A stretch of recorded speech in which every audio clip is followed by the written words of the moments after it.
Eu sou Alessandra Michele e hoje a psicografia é da Elaine A.S.F. Silva, 17 anos, para Sumari Cake, facilitador Pai João de Aruanda.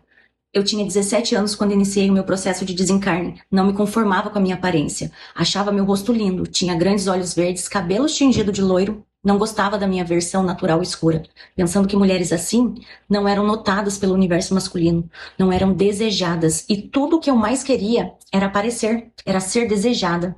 Tinha preconceito com tudo e sempre me comparava com as outras meninas, para ver o quanto eu estava in ou out. Lembro agora que essa era a gíria daquele momento. Eu vivia tomando medicamentos para ter o corpo ideal. Por ser de família de posses, tinha acesso a todo tipo de tratamento e medicamentos para chegar onde queria, mas nunca dava certo, pois o mais importante eu não fazia, que era me movimentar, ter alguma atividade que não fosse apenas ficar ali na frente do computador, me ocupando com as redes sociais dos famosos. E quando cobrada pelos meus pais de quando retomaria os meus estudos, sempre dava a desculpa de que só voltaria quando estivesse magra, como as modelos que eu curtia ver. Meu mundo era cercado de futilidades e os meus pais estavam sempre ocupados melhorando cada vez mais o nosso patrimônio. E isso era bom, pois para manter o meu estilo de vida era necessário muito dinheiro, porque tudo tinha valor muito elevado. Inclusive, as muitas clínicas que passava cada crise depressiva que tinha diante do fracasso de mais um tratamento. Juninho foi um garoto que conheci pelas redes sociais e eu estava muito afim dele. E só para constar, nessas redes eu postava só fotos muito bem tiradas que valorizassem o meu rosto e escondessem o meu corpo. Amava as curtidas que recebia dele. Ele sempre me elogiava muito e insistia que marcássemos um encontro. Eu era bem resistente, pois pensava que quando ele me visse por inteiro, talvez não me aceitasse. Mas depois de tantos pedidos, resolvi ceder e marcar um encontro no shopping que eu mais curtia. Fiz a melhor maquiagem, coloquei a melhor roupa e lá fui eu. Fiquei bem triste com a cara de decepção que ele fez ao me ver. Até tentou virar as costas, mas não deu tempo, pois eu já o havia visto. Me cumprimentou com um sorriso sem graça e um beijo no rosto. Sentamos ali, do lado de fora, e começamos a conversar, onde nada fluía muito bem. E a toda hora ele olhava no celular, não prestando atenção ao que eu dizia. E em um determinado momento, me parou do nada dizendo que sua mãe lhe enviara uma mensagem, falando que estava precisando dele. E assim se levantou, me dizendo um tchau. E mesmo assim, perguntei quando nos veríamos de novo. E ele respondeu que entraria em contato. E assim o vi sumir rapidamente a passos largos e rápidos, parecendo que queria sumir dali o mais rápido possível, para ficar bem longe de mim. Fiquei tão decepcionado, fiquei tão mal diante daquela situação, comecei a sentir dor no peito, sensação de rejeição. Fiquei sem chão. Hoje, fazendo esse relato, vejo o quanto era idiota. Cheguei aos prantos em casa. Eu nem tinha ninguém para falar, desabafar. E se tivesse, não queria contar para ninguém sobre o meu fracasso. Bem contraditório, eu sei.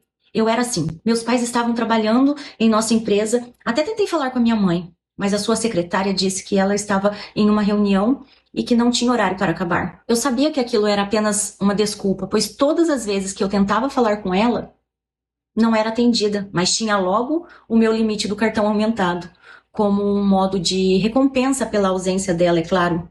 Não aborrecê-la com as minhas histórias entediantes. Tínhamos alguns empregados, mas eu não perderia meu tempo em falar com gente ignorante. Infelizmente, essa era a minha visão na época. E assim subi para o meu quarto e lá chorei muito, não me conformando com o descaso de Julinho para comigo. Nossas conversas eram tão boas. Por que tinha acabado assim? Em um momento de fúria, fui para a frente do espelho e senti ódio do que via. Senti a verdadeira repulsa por minha imagem refletida. Não me conformava porque não conseguia ter o corpo ideal como todas aquelas modelos que eram amadas e idolatradas. E isso era tudo o que eu mais queria. Mas por mais que eu me esforçasse, nada acontecia. E a fúria só aumentava. Peguei todos os meus medicamentos e misturei com algumas outras coisas que não citarei aqui, pois não quero dar ideia para ninguém que esteja lendo essa história nesse momento e pensando em cometer o mesmo absurdo que eu. Comecei primeiro com uma sonolência e logo convulsionei. A casa era enorme e ninguém me ouviu. E me debatendo, morri depois de uma parada cardiorrespiratória por causa do que eu havia ingerido. Levantei e vi o meu corpo já sem vida no chão. Nossa, como eu babava! E por mais que passasse a mão na boca para limpá-la, não adiantava. Ela existia tanto no meu corpo físico quanto no etérico. e em ambos a baba não parava. E logo comecei a convulsionar de novo.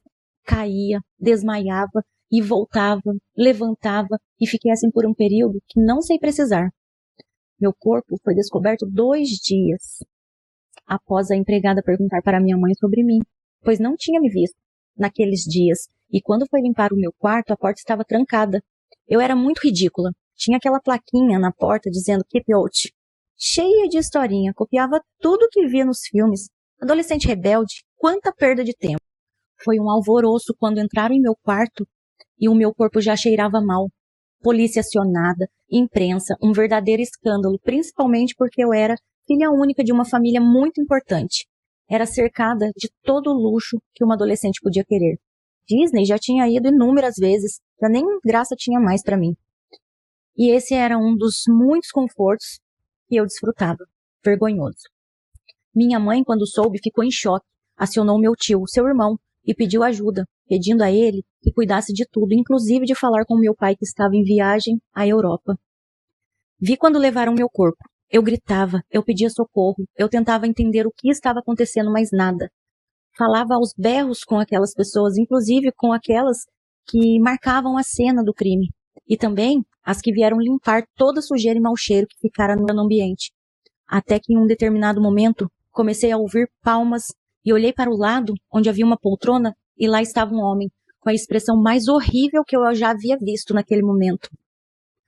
Só os filmes de horror tinham figuras tão horrendas, mas ali pude constatar, não se tratava de ficção. Seus olhos eram esbugalhados, dentes escuros dentro de uma boca que parecia se desmanchar pelo seu estado de decomposição. Sua pele era de um tom pardacento, com arroxeados de um cadáver que ficava por um tempo esperando pelo sepultamento. Seus cabelos estavam desgrenhados, sujos, tinham um tom claro encebado, e conforme ele ria da minha cara, eu comecei a dar passos para trás, como querendo sair daquele pesadelo, daquela cena de horror, mas vi que era impossível, pois meus pés pareciam colados no chão, e assim, meu medo só aumentava. Até que ele se levantou e veio em minha direção, e me pegando pelo pescoço, me estrangulando, me xingando, me cobrando de coisas que eu nem fazia ideia. Sua proximidade era tão grande que eu sentia seu hálito fédido e de perto via o quanto seus olhos eram vazios. Sentia tanto medo que tremia e começava a convulsionar de novo. Nesse momento, ele me agarrou pelos cabelos e saiu me arrastando, passando por paredes e saindo em um local sombrio, que vim saber depois de muito tempo, se chamava Umbral, uma parte dele. E nesse lugar passei por todo tipo de tortura e horror que se possa imaginar. Jaime era o nome do meu algoz, que me perguntava a todo momento qual era a sensação de ter tirado a minha vida, se eu estava feliz agora ali, naquele lugar com ele, e ia me ofendendo de toda forma que se possa imaginar. Gritava que eu havia tirado sua vida e que agora até que enfim havia me encontrado e que sua vingança só estava começando. E assim sofri torturas por um tempo que não sei dizer. Um dia já desfalecida, muito machucada, em frangalhos, senti uma mão quente que se aproximava do meu rosto e ouvi uma voz suave que agradecia a Deus a felicidade de ter me encontrado, dizendo que sim, era eu a pessoa que ela estava à procura já há muito tempo. Outros que faziam parte do grupo me pegaram no colo e me puseram em uma maca, e assim fui tirada daquele lugar infernal. E só ouvia Jaime aos berros dizendo que eu pertencia a ele, e que perante a justiça ele tinha aquele direito, pois havia sido morto por mim, que eu havia viado em tudo o que podia para que